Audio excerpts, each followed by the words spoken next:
Hello, it's Lyndsay Allison back with another video, so let's get started. Excess buying is rampant, and we have been silently trained by the sellers in our world to always be looking for something new to quietly covet. And there is perpetually and incessantly a birthday, an occasion, a paycheck, or a good old I deserve it on deck and waiting for us to acquire the latest item on our ever-growing list of things that we almost always certainly don't need.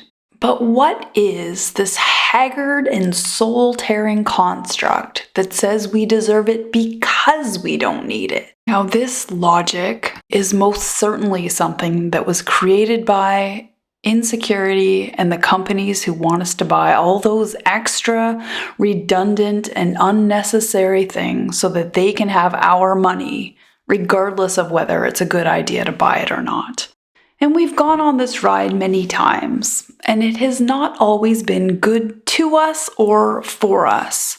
But it seems we have forgotten that we paid to be at this carnival, and that we don't have to stay here if we're not feeling so well. Yet here we are nonetheless, paying for the rides that make us feel the sickest. When we really dig deep into the feeling of our deserving something that we don't need, it's actually a very cruel concept, and it doesn't seem like something that we'd actually want for ourselves. I would say that what we do deserve is a go at financial freedom in a home that works for us. A place that possesses curated and thoughtfully chosen items that make our lives easier and more enjoyable. We deserve space, and we deserve peace.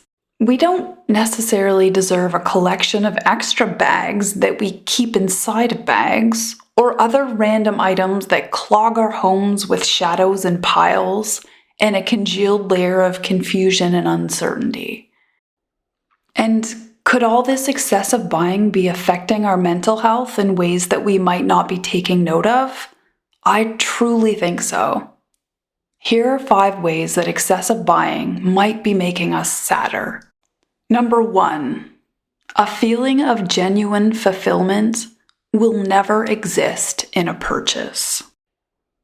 Our excessive buying may have gotten us looking for fulfillment in the next purchase.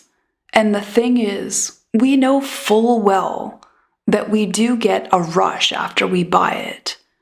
So it makes sense why we start to relate that purchase for the level of excitement that we feel when we hit buy. But the thing is, it's a short-lived feeling because it's just a thing. It's just a purchase. And true fulfillment comes from something stronger than that. True fulfillment comes from accomplishment. It comes when we work hard, when we give to others, when we use our mind, and when we do something that we can be proud of. So maybe it's time to do some soul searching. There is more to life than the next UPS delivery, and genuine fulfillment will feel so much better than another new pair of shorts.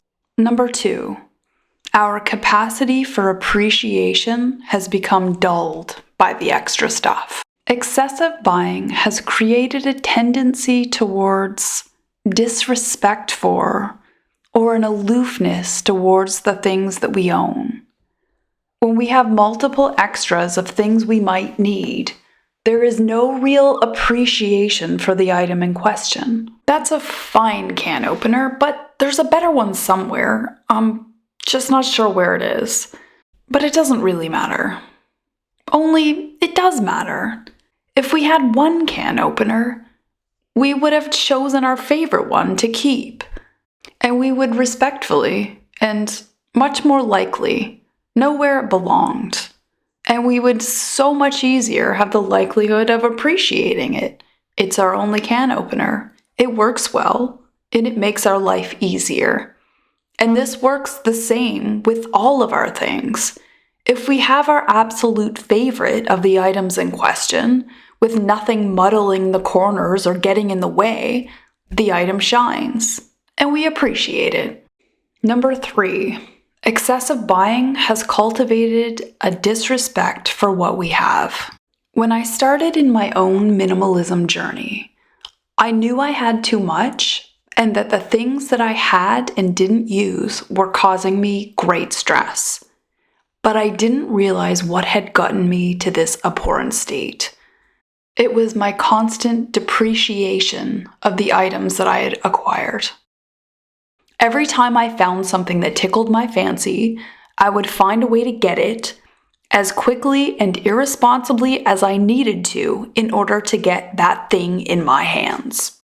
I think I appreciated the item the very most just before I ordered or purchased it. But as soon as I had it, although I was excited to show and tell, the excitement went down quickly.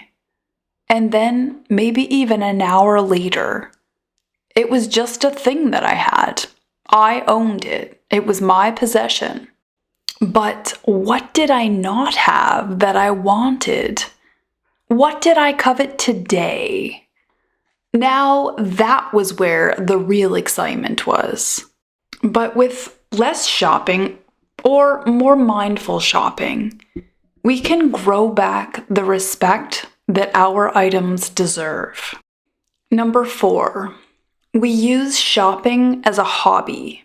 Doesn't it seem like a perfect option for a chill Saturday to head to the mall for some retail therapy? i.e., excessive buying.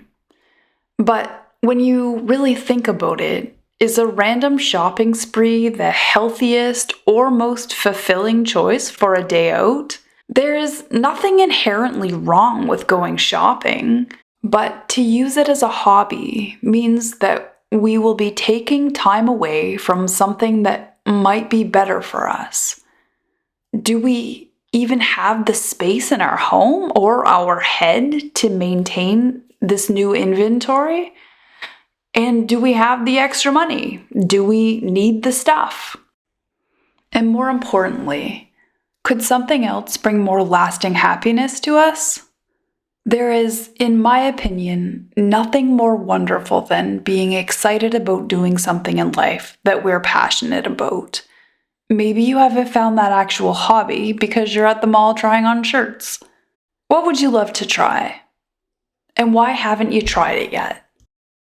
Number 5, if what we have, what we possess is never good enough, we can never truly be at ease.